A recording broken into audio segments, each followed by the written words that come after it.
강혜신의 오늘의 미국. 트럼프 대통령 당선인이 LA 올림픽을 최고의 게임으로 만들겠다고 약속했습니다. LA 산불로부터 LA를 재건하는데도 돕고 싶다고 말했으며 취임 직후 로스앤젤레스를 방문할 예정입니다.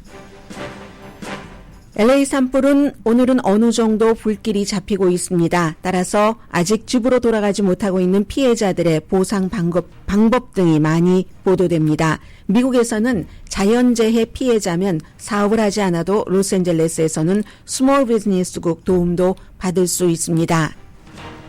LA 산불은 세계 다른 나라에서도 지켜보는 또 다른 이유가 있습니다. 세계 어느 도시에서도 일어날 수 있는 일이기 때문입니다. 자연재해 피해를 줄이려면 재산세도 인상해야 하고 위험지역에 적절한 보험료가 책정돼야 하는데 주민 발의안으로 모두 막아놓은 실패한 캘리포니아 정책도 주목하고 있습니다. 이스라엘이 하마스와 휴전협정 투표를 연기했습니다. 좀 전에 미국의 국무장관은 이에 따른 기자회견을 하는데 기자회견에서는 미국의 가자 정책이 뭐냐고 시위하는 사람이 있어서 국무장관의 기자회견이 계속 중단됐습니다. 이스라엘은 하마스가 위기를 만들었다고 주장하고 하마스는 변한 게 없는데 무슨 말이냐고 반박합니다. 네타냐후가 트럼프의 눈치를 얼만큼 보느냐에 앞날이 달려있는 것으로 보입니다. 바이든 대통령은 고별연설에서 민주주의 전체를 위협하는 과도 정치가 등장하고 있다고 경고했습니다. 극소수의 슈퍼부자들이 공정한 세금을 내지 않으면서 권력만 갖게 되고 특히 테크 업계와 기후변화에 악영향을 미칠 것이라면서 소셜미디어의 팩트체크 사라짐도 경고했습니다. 틱톡 CEO가 트럼프 취임식에 초대받았습니다. 일론 머스크를 포함한 다른 테크 업계 거물들과 함께 초대석에 앉을 것으로 알려졌습니다. 트럼프 당선인은 의회에서 초당적으로 통과된 틱톡 금지를 뒤집을 뜻을 밝혔습니다. 인준청문회 사흘째입니다. 오늘은 헤지펀드 억만장자인 재무장관 지명자 스캇 베센트 청문회가 주목받고 있습니다. 그는 오일 생산을 늘리고 예산 적자를 줄인다는 입장을 밝혔습니다. 현대자동차 CEO는 현대가 130억 달러를 조지아주에 투자하는 것이 트럼프 행정부의 관세 정책에 대한 최고의 방어책, 또 해독제라고 강조를 합니다. 여러분 안녕하십니까? 오늘의 미국 강혜신입니다. 오늘 미국 그 신문의 탑뉴스들을 보면은 탑뉴스가 무색하거나 이게 요즘의 뉴스 사이클이죠. 시간에 따라서 많은 것이 바뀌니까 신문의 경우는 어제 이스라엘과 가자와의 전쟁이 미국 땅에서 치러지진 않지만 미국이 자꾸만 그 생각과 돈과 여러 가지 외교적인 영향력을 전쟁으로 잃어버리면 그 역시 미국 국내 정치에 영향을 미치기 때문에 정말 중동 전쟁 그리고 우크라이나 전쟁은 주목을 받고 있습니다. 그런데 어제 이 시간에 여러분들께 방송하다가 중간에 속보가 나와서 전해드렸습니다. 이스라엘과 하마스가 휴전협정에 합의를 했기 때문에 이제 가자 사람들도 집으로 돌아갈 수 있게 되고 인질들도 미국인 인질도 2명이 아직 포함되어 있습니다. 미국으로 이스라엘로 가게 되겠구나 했는데 웬일입니까? 어제 저녁에 이스라엘이 계속 가자 지구에 폭격을 해서 거의 80명이 숨지고 더 많은 사람이 다치고 그리고 이스라엘이 어제 말씀드린 대로 2번의 투표를 거쳐야지 되는데 이게 이제 6주일간의 휴전 이런 것들에 대해서 얼만큼 처음에 예를 들어 몇 명의 인질 30몇 명의 인질이 풀려나면은 그러면 항상 이스라엘과 팔레스타인의 인질과 수감자의 교환일 경우가 많은데 팔레스타인이 몇 배 더 많이 이제 그 수감자들을 받게 되죠. 해서 수백 명과 몇십 명 이런 식으로 차박차박 걸어가게 예정된 건데 갑자기 이제 이스라엘이 하마스가 뭔가 마지막에 뭔가 태클을 걸었어 이렇게 얘기를 하면서 투표하는 것을 원래 했었어야지 되는데 첫 번째 투표를 그걸 연기를 해버렸습니다. 그랬더니 하마스는 우리가 아무것도 바뀐 것이 없고 뭘 더 요구하는 게 없는데 이거 무슨 소리야 라고 했고 그게 지금 오늘 아침에 방송에서는 탑뉴스였고 그리고 신문은 거기까지는 커버하지 못하고 이게 휴전이 딱 이루어졌다. 여기까지만 커버를 했습니다. 그리고 저는 오늘 아침에 먼저 짧은 로스앤젤레스 관련 뉴스부터 앞에 전해드리고 이것과 바이든 대통령의 마지막 고별 연설은 앞으로의 또 미국의 4년을 떠나가는 사람들은 이렇게 보고 있구나 하는 것이기 때문에 이 세 가지 이슈를 말씀드리겠는데요. 오늘 로스앤젤레스 타임스는 당연히 로스앤젤레스 타임스 이 지역도 뭐 주이시 피플들을 많이 살고 있기 때문에 이 휴전이다 하는 것에 사람들이 좋아하는 이런 모습들도 아래편에 실렸습니다. 그러나 더 많은 숫자의 그 기사는 로스앤젤레스 산불이죠. 이제는 산불에 관한 사진이 시뻘겋게 불타는 게 아니라 이제 낮에 재건하고 아직 재건은 아니죠. 쓰레기 같은 것을 치우는 그런 그 작업입니다. 그러면서 이제 이번에 뭔가를 로스앤젤레스가 또 캘리포니아 전체적으로 정책에서도 잘못됐는가 하는 것들도 이제 지켜보기 시작하고요. 그렇거든요. 그러던 차에 왜 이 내용은 악시오스만 보도를 했는지는 모르겠는데 트럼프 대통령 당선인이 로스앤젤레스 올림픽을 최고의 게임으로 만들겠다고 어젯밤에 약속을 했습니다. 누구에게요? LA28 로스앤젤레스 올림픽 조직위원장 케이시 워서먼이 어제 그 트럼프와 말하려고 해서 만났다고 하거든요. 말하려고 해서 만났는데 그때 LA 올림픽 너무 이거 잘하도록 최선을 다해서 내가 대통령으로서 도울 것이다. 그리고 그러려면은 우선 산불 정리도 하고 재건도 해야지 되잖아요. 이 게임이 차질 없이 진행되도록 대통령으로서 일할 것이다. 산불도 충분히 지원하겠다. 재건하는데 내가 취임식을 하고 나서 곧 로스앤젤레스 산불 지역도 대통령으로서 방문하겠다. 여기까지 약속을 했답니다. 그러면서 트럼프 대통령 당선인이 로스앤젤레스 올림픽은 미국의 올림픽이다. 그 워서먼 그 위원장에게 얘기를 했다는 거죠.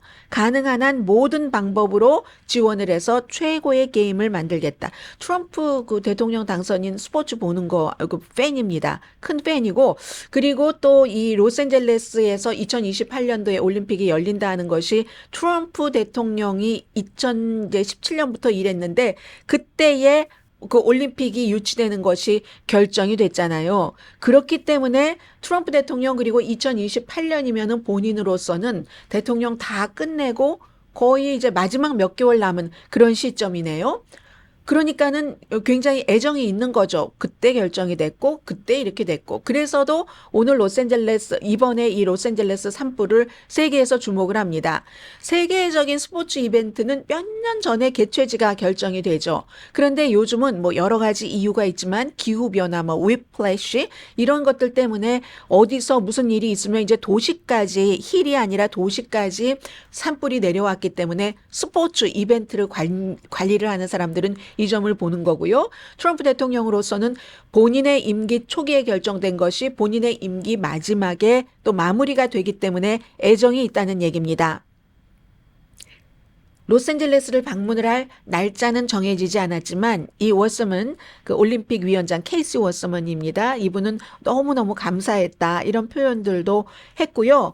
평생 워서먼 그 의장이 로스앤젤레스에 살면서 그러면서 이제 이렇게 트럼프 대통령 당선인이 같이 이걸 공감을 해주니까 너무 고맙다 이런 얘기도 했습니다. 로스앤젤레스 올림픽이 2028년 7월 14일에 시작이 될 예정이죠. 그리고 8월 달에 15일에 8월 15일은 한국 분들은 모두 아시고요. 패럴림픽이 그때 이제 시작이 되는데 어제 트럼프와 LA 그 28 올림픽 위원장이 만나는 자리에는 멜라니아 트럼프 여사도 있었다고 하고요. 영화 감독 브래드 래트너 이 사람이 이제 멜라니아 트럼프에 관한 영화를 지금 만들고 있잖아요. 아마존에서 한다는 그리고 아마존스 제프 베이조스가 4,800만 달러인가를 영화를 만드는데 돈을 댔다는 그래서 그 사람들이 함께 자리를 했다 하는 것이고 또 이제 트럼프 대통령 당선인이 아마 이 텔레비전에서 보는 것보다 훨씬 그 피해가 그 심할 것이다 이런 얘기도 했다는 거죠. 그러면 이 같은 얘기는 지금까지는 트럼프 대통령 당선인이 워낙에 로스앤젤레스라든가 아니면 캘리포니아주 하고는 안 맞죠. 서로가 안 맞는데 이런 것도 그래도 대통령이잖아요. 대통령이면 워싱턴만의 레드 스테이트만의 대통령이 아니라 레드, 블루, 퍼플 스테이트의 전체적인 대통령이기 때문에 더군다나 이게 LA 올림픽과 본인 개인적으로도 그렇게 연관이 됐고 하니까 뭐 캘리포니아주와 뭐 관계를 개선할 수도 있겠다 하는 뭐 그런 정도로 읽으셔도 될 것 같습니다. 또 언제 바뀔지 모르지만요. 아무튼 로스앤젤레스와 관련된 것이라서 먼저 말씀을 드렸고, 오늘 뉴욕타임스, 시카고 선타임스, 보스턴 글로브, 워싱턴 포스트 보면은 전체적으로 일면에 이스라엘과 하마스의 휴전협정이 이게 협상이 딱 이루어졌다, 동의를 했다 하는 내용입니다. 물론 그 뒤에 조금 바뀌었지만 오히려 저녁에 바이든 대통령이 마지막으로 늘 물러나는 대통령 하는 연설입니다. 더군다나 바이든 대통령은 한 50여 년을 정치를 하다가 이제 마지막 중요한 연설이잖아요. 그런데 아예 안 다뤘거나 일면에 아니면 밑에 다루고 이 내용이 아주 주목을 하면서 모든 그 신문들이 탑뉴스로 보도를 하는데, 이거 이제 뉴욕타임스의 경우는 트럼프와 바이든이 함께 이뤘다. 트럼프 공이 더 클 수도 있고, 그러나 또 트럼프 공이 더 크다고 하지만, 왜냐하면 트럼프가 이스라엘에 날짜를 제안했잖아요. 내가 이거 취임하기 전까지 이거 해결되지 않으면 난 더 이상 그 일에 케어하지 않을 거야, 이렇게 얘기를 하면서 이제 경고를 한 거죠. 그러나 그러한 것들이 이번에 협상안을 보면은 지난 5월 달에 이제 바이든 행정부에서 해놓은 그대로거든요. 그동안에 쭉 지속적으로 해놨던 게 없으면 또 이 같은 열매도 없는 거고, 사실은 두 사람 다 어떠한 그 공이 있다고 생각이 되고요. 트럼프 대통령 당선인은 내 공이다, 내가 대통령이 안 됐으면 안 됐다, 뭐 이렇게 얘기를 아무튼 하고는 있던데요. 일요일부터 발효될 것이다라고 말씀드린 것, 일요일부터 발효될지 되지 않을지 지금 알 수가 없습니다. 그래서 뉴욕타임스 일면에 보면은 여러 가지 기사가 실렸는데, 사진에 보면은 집으로 그 사람들을 데려와라 하니까 이 사진은 이제 이스라엘 그 텔아비브에서 찍은 사진이고요. 시카고 선타임스는 벤자민 네탄야후가 이제 투표를 연장한 이런 것들을 다루지 못하고 너무너무 좋아하는, 여기는 반은 이스라엘 쪽, 반은 이제 가자 지구 사람들을 실었습니다. 보스턴 글로브도 희망을 준다 하면서 가자 지구 사람들의 사진을 아주 크게 실었네요. 그래서 이 내용부터 조금 말씀을 드리자면은, 아직 협정이 폐기된 건 아닙니다. 그리고 우리가 수없이 이스라엘과 하마스 간에는 이거 협정이 이루어졌어? 휴전협정이 거의 됐어 하다가 지금 8개월까지 온 거거든요. 그러니까 이 내용은 그냥 뉴스 외적인 것으로 보면은, 모든 것들이 국가와 국가, 이거 국가가 네 국가가 들어갔잖아요. 이스라엘, 그 팔레스타인은 아직 국가 아니니까 그렇고, 미국, 또 카타르, 이집트, 사람들은 얼마나 많아요. 지금 들어가는 행정부, 나가는 행정부 다 이렇게 했는데도 부서지기가 쉬운 거죠. 인질 가족들은 얼마나 어젯밤에 고통스러웠을 것이며, 희망을 잔뜩 줬다가 희망이 지금 빠져나가니까. 집도 아무튼 돌아가봤자 다 부서진 사람들이 많을 텐데 집으로 이제 돌아갈 수가 있겠네? 희망했었던 사람도 엄청 절망을 했었을 겁니다. 15개월 동안의 전쟁을 끝내면서 이게 트럼프 대통령 당선인 취임 닷새 전에 이렇게 할 것이다 했는데, 이게 안 되는 이유 자체는 하마스가 그렇다 등등의 얘기를 하고 있지만, 사실은 이게 이스라엘의 국내 정책 때문에 그럴 것으로 모두들 알고 있습니다. 네탄야후가 하마스가 마지막 순간에 뭔가 양보 안 하네요 하고 막 그냥 또 공습을 했어요, 어제. 하마스가 협정의 일부를 안 지켰다. 근데 그게 뭘 안 지켰는지를 말하지 않고, 하마스는 우리 안 지킨 거 없다라고 얘기를 하고, 또 이 같은 말을 하고 공습하기 전에 벤자민 네탄야후는 트럼프와도 통화를 하고 바이든과도 통화를 해서 이렇게 협조해줘서 상당히 고맙다 했는데, 이게요, 지금 중동 문제 하나라도 해결이 돼야지 이 트럼프 대통령이 새로운 일을 시작하기 전에 미국이 조금 좀 움직일 수 있는 그런 어떤 그 넓이가 확보가 된다고 할까요? 그렇게 생각을 할 수가 있는데, 네타냐후도 트럼프 쪽으로 해주고 싶지만 본인의 정치 운명을 트럼프에도 조금 걸어보고, 국내에 지금 연립정부잖아요, 이 이스라엘이. 그러니까 연립정부의 강성파들도 눈치를 봐야지 되는 겁니다. 제가 앞서 이것은 뭐 바이든이 그동안 해왔던 것도 있지만 트럼프가 딱 그 마감 시한을 줬기 때문에 그렇다라고 말씀을 드렸는데, 이스라엘 내부에서는요, 바이든 대통령이 그렇게 50년 동안 친이스라엘적인 여러 가지를 그 상원 의원 할 때 수십 년부터 해왔지만 인기가 트럼프만큼 높지가 않습니다. 트럼프 전 대통령이 화끈하게 다른 나라들 다 이건 안 돼. 외교적인 무슨 뭐 프로토콜도 위반이야 했는데도 막 그 대사관도 뭐 옮겨주고요. 뭐 이 예루살렘으로 텔라비브에서 이런 일을 했기 때문에 굉장히 인기가 있습니다. 그래서 네타냐후도 그동안 바이든이 가자지구에 이것 좀 해줘라 할 때는 무시할 수가 있었는데 트럼프가 이거 협상 안 하면은 뭐 어떻게 될지 몰라. 나하고 관계 나빠져? 이러면 이스라엘에서 트럼프의 지지율이 높기 때문에 그 눈치를 좀 봐야 됩니다. 그런데요, 불행하게도 네타냐후는 본인이 뭐 여러 가지 무슨 뭐 형사법적인 재판도 받고 있고 부정부패로 아주 똘똘 뭉쳐 있어서 총리에 다시 당선된 게 신기할 정도라고 평가를 받고 있는 노련한 정치인이죠. 내부에서 연립정부가 있는데 강성이 너무 많아요. 이 강성은 인질들을 다 온전하게 집으로 데려올 수 있다 할지라도 절대로 하마스하고는 협상에서는 안 된다는 의견을 갖고 있습니다. 그에 비해서 온건파는 이 정도면 충분해. 이스라엘이 원했던 것이 여기 다 들어있거든요. 거의. 충분해. 하지만 그러면 네타냐후는 반 정도 과반수가 안 되는 것으로 국가를 이끌어갈 수밖에 없는 그 파워가 우리는 안 돼. 그거 협상해주면 안 돼 하는 강경파 때문에 그것을 지금 과반수가 안 되게 내가 해나갈 것인가? 이걸 선택하든지 아니면 연립정부를 가져가면서 트럼프에게 밉보이지 않는 것인지 네타냐후가 지금은 이제 선택을 해야지 되는 그런 그 입장이고요. 그 사이에 15개월 동안 스타트는 하마스가 했죠. 하마스의 테러 공격이죠. 이스라엘 사람 1200명이 숨졌습니다. 그리고 250명 이상이 가자로 인질로 가서 그동안 몇 번 풀려났고 아직도 지금 몇 명이 정확하게 잡혀 있는지 알 수가 없습니다. 그 이후에는 4만 6천 명입니다. 1200명 대 팔레스타인 사람 4만 6천 명이 사망했는데 그럼 4만 6천 명이 사망을 했어도 그게 뭐 하마스가 대부분이었다면 이게 어느 정도 그 세계에서 좀 이해를 할 만한데 대부분은 어린이와 여자들이잖아요. 하마스 뭐 전체적으로 다 합해도 몇만 명 안 되는데 전투 요원이. 그래서 이제 그렇게 많은 희생이 있었고 또 이스라엘 군들도 숨졌고 아무튼 그렇습니다. 그래서 어쨌든 이 부분에 대해서 트럼프가 성과를 낸 것은 트럼프가 국제적인 어떤 프로토콜이라든가 이런 걸 다 무시했기 때문에 왜냐하면 트럼프가 지명한 그 중동 특사가 완전히 뭐 이스라엘이 생각하고 있는 무슨 뭐 어떤 특별한 날이라든가 이스라엘 사람들 뭐 쉬고 이러잖아요. 그런 날도 우리 그게 무슨 상관이야? 안식일 같은 거 무슨 상관이야? 안식일에도 막 협상하자고 하고 하거든요. 뉴욕의 그 부동산 거물이잖아요. 이 중동 특사가. 스티브 위트코프라는 사람이 그런 것들도 있고 그리고 이제 더 중요한 것은 트럼프가 이스라엘에서 인기가 있기 때문에 네타냐후도 국민들이 트럼프를 지지하는 이것도 생각을 해야지 된다. 이제 이 점입니다. 이게 지금 신문의 탑 뉴스고요.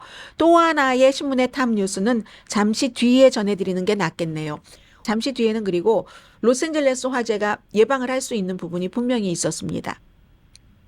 이게 왜 안 됐을까? 이걸 세계가 지켜보고 있거든요. 여기는 정책의 그 실수 같은 것도 아주 중요하고 그리고 또 하나는 꼭 로스앤젤레스 이번 그 산불 피해자가 아니라 할지라도 미국에서 살 때 어느 지역에서 사시든지 이 같은 자연재해의 피해자가 됐을 때 사람들이 평소에 알고 있다가도 몰라지는 것들이 있잖아요. 꼭 뭐 이 정도만 기억했으면 좋겠다 하는 이제 그 정도 말씀드릴 수 있을 것 같고 잠시 뒤에 바이든의 고별 연설부터 좀 간단하게 간추려 드리는 것으로 시작하겠습니다. 라디오 서울 방송 오늘의 미국 듣고 계십니다. 미국 대통령들은 이제 뭐 조지 워싱턴 때부터 계속 이제 물러날 때 마지막 고별 연설을 하는데 어제 저녁에 저 깜빡 잊어버렸었어요. 그래서 운전을 하고 있던 중인데 5시 10분에 생각이 나서 틀어보니까 그때 막 이제 과두제에 대해서 얘기를 하던데 그 전에 먼저 이제 본인의 여러 가지 성과 같은 것을 얘기를 했고요. 이 미국이 과두제로 가는 것에 대한 경고, 이 과두제라는 게 소수의 사람들에 의해서 모든 것들이 이제 권력이 집중돼서 운영되는 거. 그리고 그럴 때 그 권력을 운영하는 사람들은 본인들의 이득에 맞춰서 운영하는 거. 이거 이제 그 과두제라고 얘기를 하고 있잖아요. 슈퍼 부자들이다. 슈퍼 부자들의 권력 집중, 그리고 또 이제 귀에 딱 들어오는 게 테크놀로지 업계, 기후 변화를 얘기를 했고, 소셜 미디어에서 팩트 체크도 사라지는 것도 너무나 위험하다. 50년 동안의 정치 이력을 이제 17분 동안 요약을 했어야지 됐습니다. 언제나 대통령의 고별 연설은 본인이 뭘 잘했다 하는 것을 업적을 막 얘기를 하고, 그리고 이제 다음 행정부에 이제 구체적으로 어떠한 그 경고 같은 것을 하는 거죠. 근데 어제는 경고가 훨씬 많았던 것 같습니다. 그리고 암울했습니다. 소수의 초부유층에게 권력이 위험하게 집중되는 것은 민주주의에 위험하고 기본적인 권리와 자유에 위험하다. 사실은 교과서에 다 나와 있는 말 같은 것 같고 잘 와닿지 않지만, 이제 만약에 그런 일들이 일어난다면 먼저 느끼는 사람이 있고 늦게 느끼는 사람이 있어서 그렇지, 상당한 그 자유, 내가 원하는 방향으로 나가지 않는 그 자유에 대한 침해가 될 겁니다. 그리고 모든 사람들에게 주어지는 공정한 기회를 위협한다. 어제 그 바이든 대통령이 뭐 일론 머스크라든가 트럼프라든가 이런 이름, 앞으로의 그 대통령, 그리고 이제 그 뭐 백악관의 사무실도 갖게 된다는 일론 머스크 이름을 얘기를 하진 않았지만, 가장 이제 포커스가 가는 사람은 그 두 사람이 되겠죠. 테크 업계가 너무 지나치게 지금 파워풀해진다. 통제되지도 않는 소셜미디어 거대 기업이 잘못된 정보와 허위 정보에 지금 눈사태를 만들어내고 있다. 그런데 그게 그냥 정보의 눈사태로 끝나는 게 아니라 이건 분명히 권력 남용으로 이어진다. 이렇게 얘기를 했습니다. 그래서 뉴욕타임즈가 그 지적을 했네요. 트럼프의 이름을 말하지 않았지만 일론 머스크 이후에 여러 가지 생길 문제에 대해서 정면으로 경고한 것이다.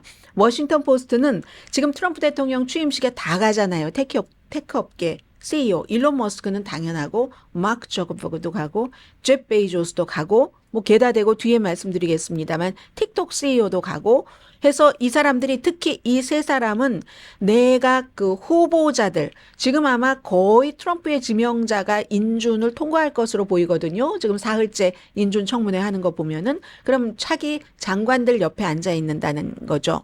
그래서 결국은 기술업계의 CEO들은 항상 장관들이 뭔가를, 기술업계에 대한 규제라든가 뭐 호의라든가 이런 것을 결정하는 엄청난 파워가 있기 때문에 아주 그 유대 관계를 맺을 수 있다는 얘기죠. 현대 역사상 가장 그 부자 대통령 주변의 그 장관들이죠. 이번에는 뭐 자문들도 그렇고, 그리고 어제 또 그 대통령이 얘기한 것은 우리가 늘 평소에 들어왔던 얘기입니다. 부자들이 세금을 공정하게 더 많이 내라는 게 아니라 세금을 공정하게 내고 억만장자들이 세금을 받을 그럴 위치가 아니다. 공정한 몫을 내도록 해야지 된다. 이런 얘기들을 했습니다. 그래서 테크 업계와 정권과의 어떠한 이런 그 가까워짐, 뭐 그로 인한 뭐 과두제, 뭐 일론 머스크는 딱 연결해 볼 수 있으니까요. 그런 점에 대해서는 어제 이제 고별 연설하기 전부터 많은 전문가들이 지적을 하던데, 드와이트 아이젠하워가 61년도에 이제 딱 떠나면서 연설할 때 군산 그 복합체에 대해서 이런 경고를 많이 했었던 거, 그것과 이제 비슷하다 이런 얘기를 했고, 또 하나는 연방 그 의사당 폭동 사건에서 대통령이 한 여러 가지 행위에 대해서 대통령이었기 때문에 하고 면책 특권을 딱 줘버린 그 연방 대법원을 굉장히 그 판결 자체를 비난을 했고요. 대통령은 대통령 때에 대통령이라 할지라도 대통령 때 저지른 그 범죄 자체에 대해서도 나중에, 대통령일 당시는 면책 특권이지만 나중에는 그게 면제되지 않는다는 것을 조금 더 헌법으로 정확하게 만들어놔야지 된다. 이런 얘기했지만 아무 힘없는 얘기입니다. 나가는 대통령이기 때문에. 이건 이제 그런 것과 비슷하지 않겠어요? 지금 그 전두환의 계엄령이 있고 나서 계엄과 내란에 대해서 이것을 정권을 잡은 사람이 하지 못하도록 뭔가를 해놓긴 해놨는데, 한국에서 그게 미흡했기 때문에 이번에도 또 다른 이런 일이 발생했다. 이런 것과 마찬가지로 이 대통령의 면책특권에 대해서는 바이든 대통령이 그런 얘기를 했지만 아무 소용없는 말이라는 것을 두 번째 전해드리면서요. 그렇지만 미국이 성공하길 바라고, 또 이 새로운 행정부에 반드시 그 성공을 해야지만 된다. 그리고 본인은 이제 평화롭고 질서 있는 권력 이양을 보장하겠다. 보장 다 이미 했죠. 평화롭게 권력 이양했고, 그리고는 이제 본인에 대한 것, 업적을 얘기하는 것은 것을 제가 뒤에 말씀드렸어요. 그리고 맨 뒤에 말했어요. 정말 뭐를 뿌리면은 수십 년 걸리고 하는 것. 본인이 팬데믹에 대한 그 본인의 그 팬데믹을 수습한 거, 그리고 일자리를 그 이후에 만들어낸 거, 많이 만들어냈지만 그건 팬데믹제 일자리가 2,200개 이상 최고로 없어졌을 땐 그러니까 당연히 많이 만들어낼 수밖에 없었고요. 기본적인 뭐 인프라 같은 거 하는 거 이런 노력을 했죠. 기후 변화에 관한 이런 거 이건 이제 앞으로 안 하게 될 것이고, 제조업, 반도체, 의료 분야에서 내가 일을 했을 때 나는 지금 당장 전체적으로 성과를 확 느끼는 그런 식으로 국정을 운영하지는 않았다. 그래서 내가 해놓은 일이 꽃을 피우는 데는 시간이 걸릴 것이다. 나는 단지 씨앗을 심었을 뿐이고 그 씨앗들이 자라서 수십 년 동안 꽃을 피울 것이다 했는데, 이것도 장담할 수 없습니다. 왜냐하면 이 행정부가 양당 체제에서 공화당과 민주당으로 교체가 될 때는 그 전에 행정부에서 했었던 일이 꼭 이게 바이든이 했던 일을 트럼프가 뒤집는 것 이것만을 말하는 게 아니라 모든 행정부가 다 그렇게 됩니다.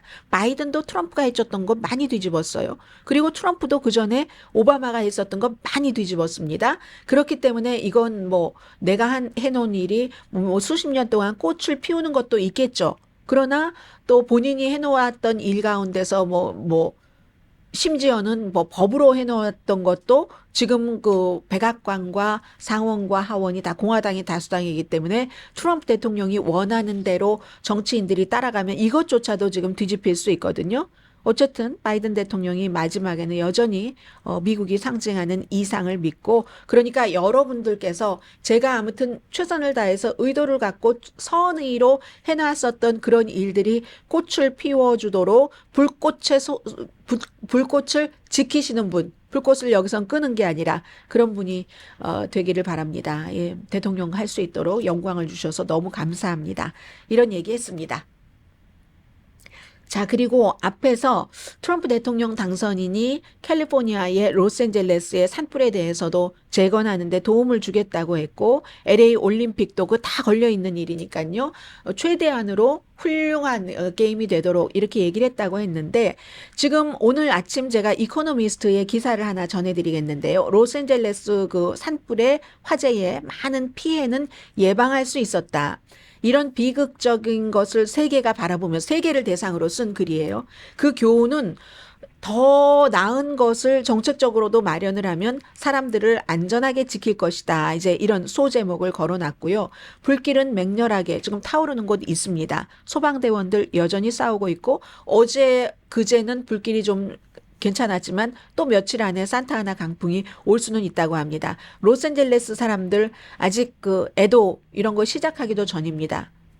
행방불명된 사람들도 있고 아직은 이게 꿈이야 생시야 하는 그런 상태의 피해자분들이 많이 계시겠죠. 최소한 25명이 숨졌고 12,000개 이상이 훨씬 더 될 수도 있죠. 건물이 완전히 파괴가 됐고 전체 동네가 폭격 맞은 것처럼 됐잖아요. 퍼시픽 팰리세이드와 이튼 산불이 난 그 지역은 엘타디나 지역은요. 가장 미국 역사상 비용으로는 인명 피해는 적었어도 비용으로는 많이 드는 그런 이제 산불이 될 것으로 예상들을 하는데, 로스앤젤레스 시민들이 많은 것을 궁금해한다고 얘기를 합니다. 이 고통 일부는 피할 수 있었을까?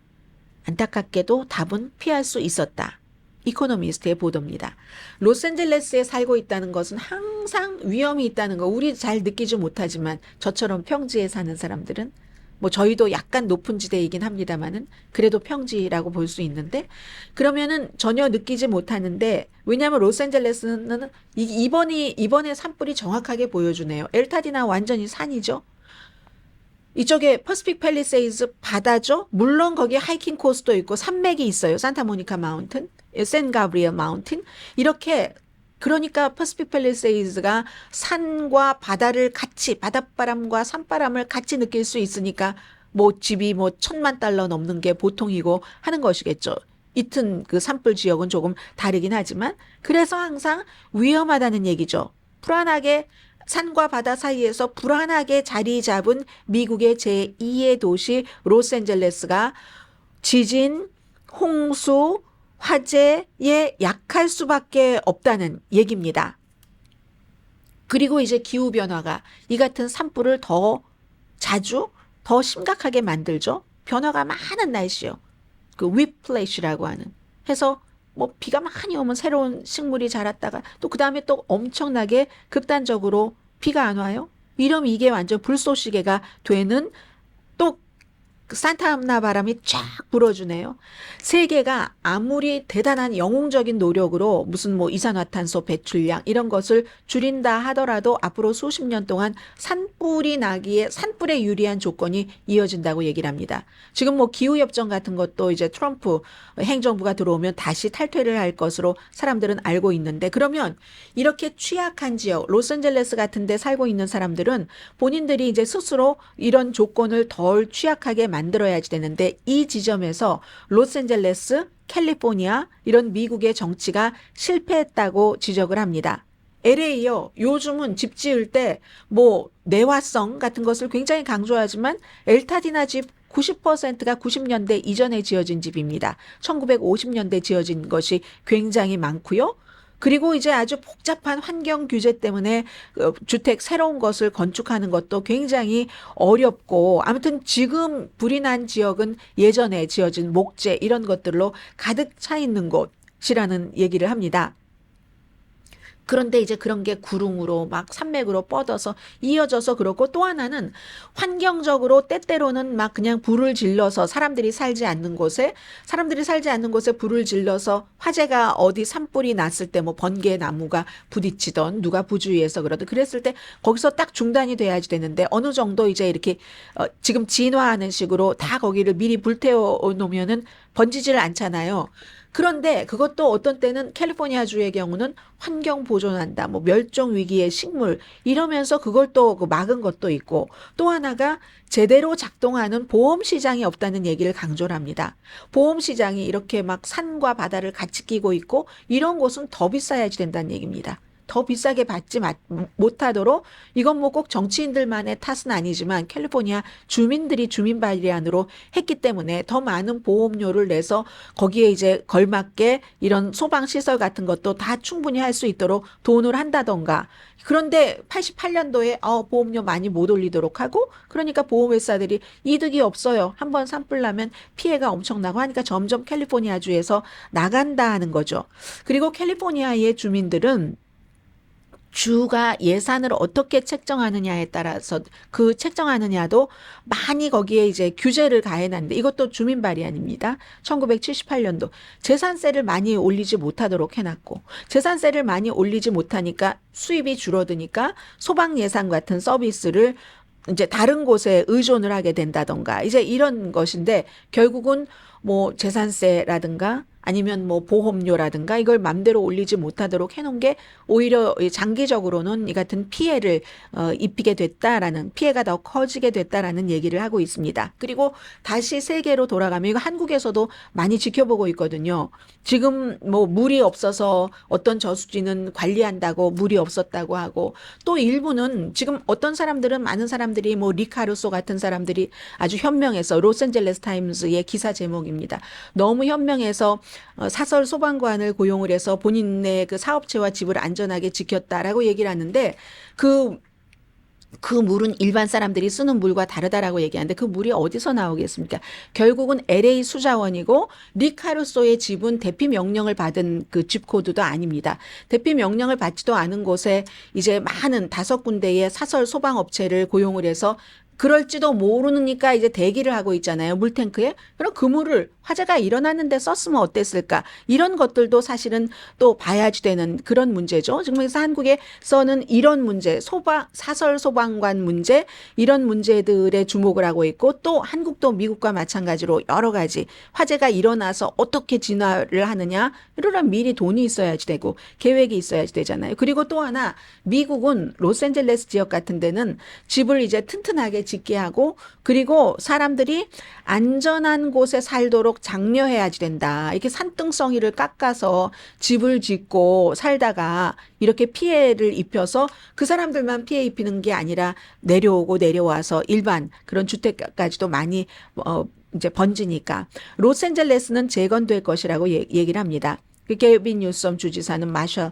플랜에 대해서 얘기를 하고요. 항상 사람들은 로스앤젤레스 쪽으로 이제 캘리포니아에서 전체적으로 다른 곳으로 빠져나가는 곳도 많지만 로스앤젤레스 같은 곳은 그렇다고 인구가 줄어들지는 않습니다. 여기 활기차고 뭔가 다양하잖아요. 문화적으로도 이런 곳에서 살기를 원하니까. 그러니까 그런 곳에서 살기를 원한다면은 세계는 이번에 LA 산불 비극에서 교훈을 얻어야지 되는데 그러려면은 보험료도 특히 그런 지역에서 사는 사람들은 보험료도 많이 내야지 되고 재산세도 많이 내야지 된다. 뭐 이런 얘기들을 아무튼 하고 있습니다. 그리고 또 하나는 이건 돈과 관련된 거니까 잠시 뒤에 말씀드릴까요?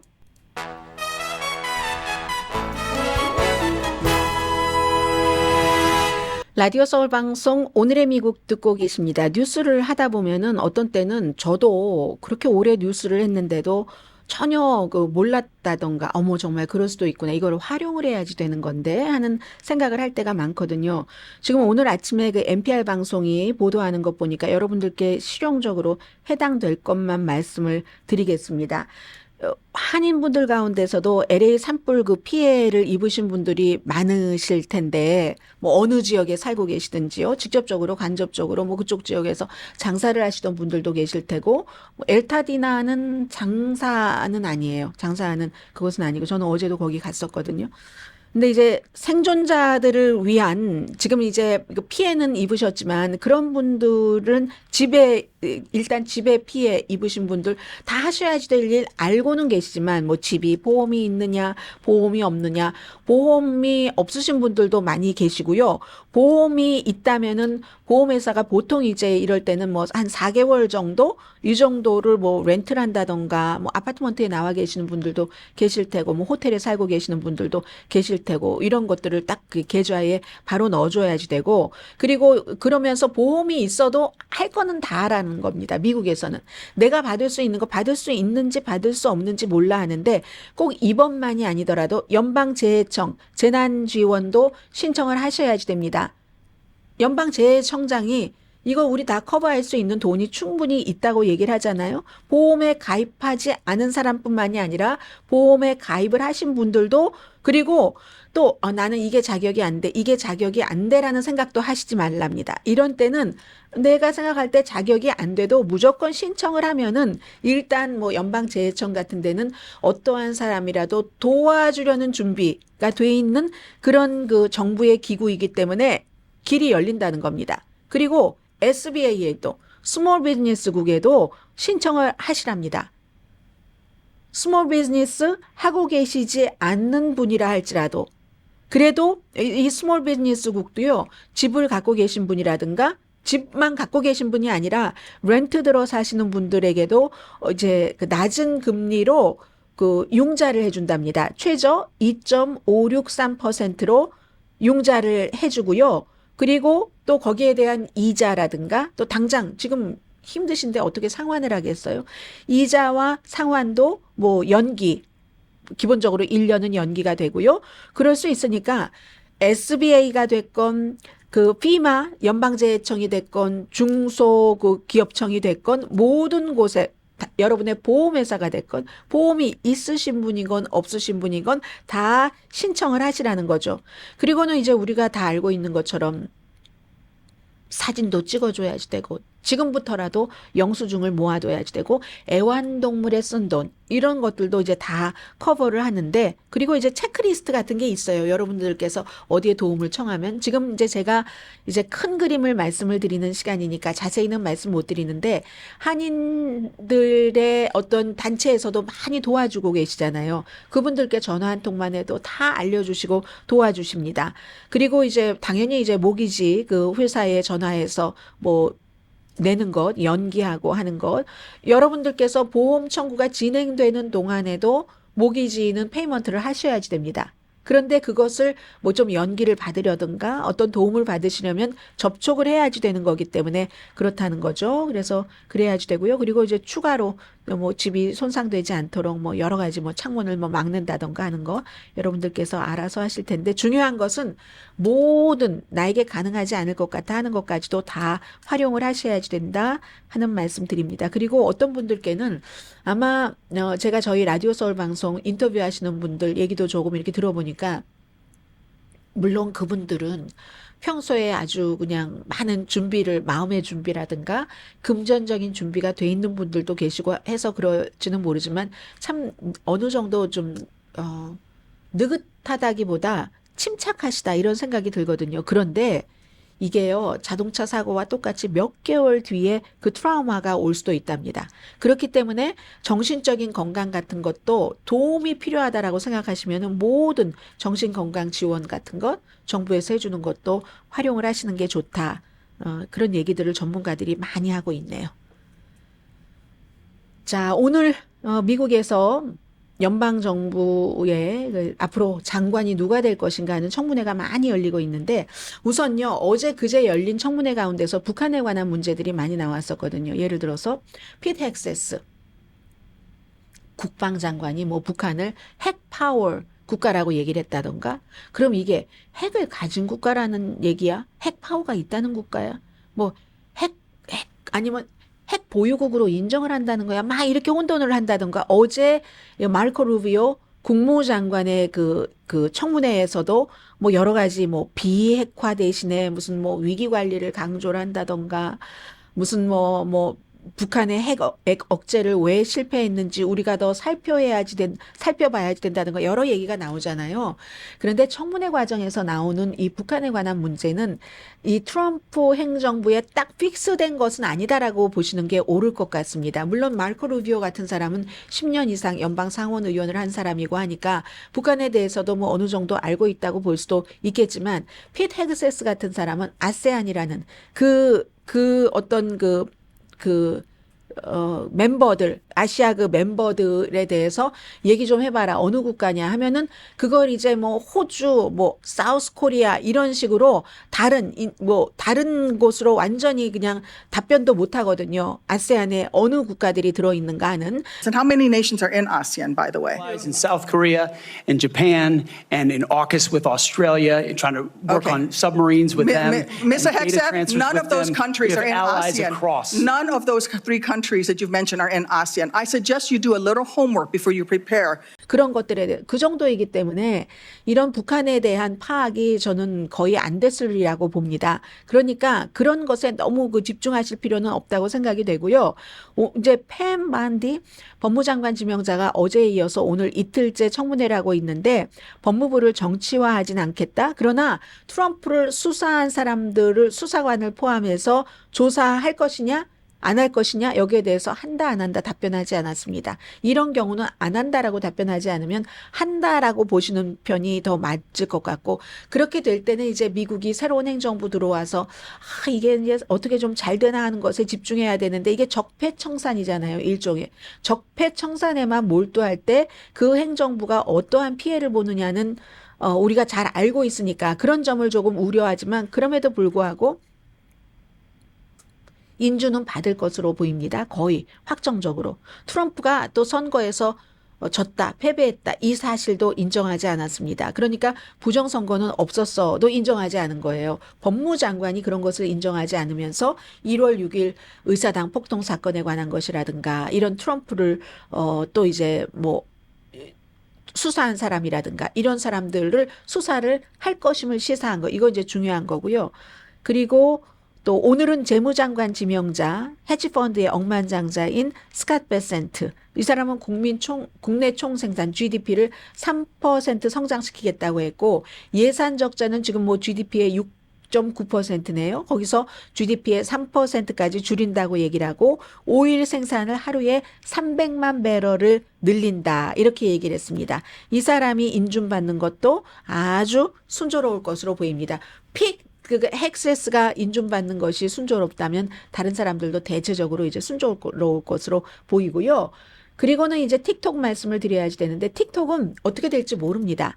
1월 19일부터 금지가 돼야지 되는데 지금 트럼프 대통령 당선인이 뭐 이것 좀 어떻게 좀 하겠다고 얘기를 하고 있기 때문에 알 수가 없는데 1월 20일이 트럼프 대통령 당선인의 취임식인데 트럼프 대통령 당선인 취임식에 틱톡의 CEO가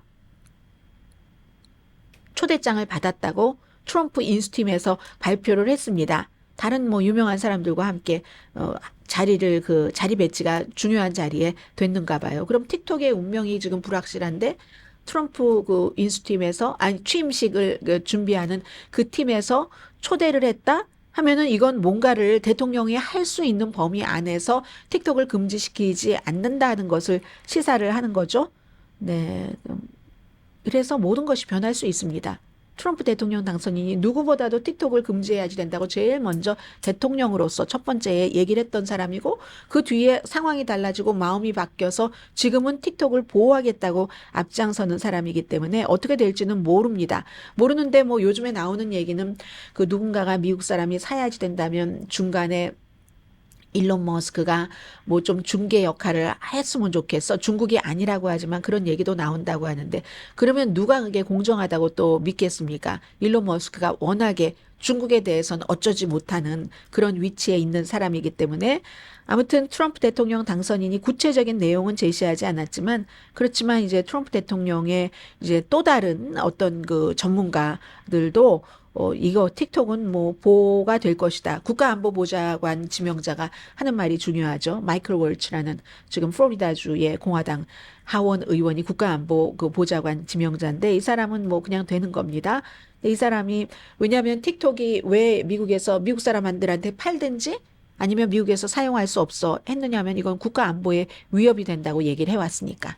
예, 아무튼 많은 것이 변할 것이고 우리가 상상하지 못한 분야로 그 길이 뻗어질 수도 있고 하는 게 이제 며칠 남지 않았습니다. 다음 주 월요일이 트럼프 대통령 당선인 취임식입니다.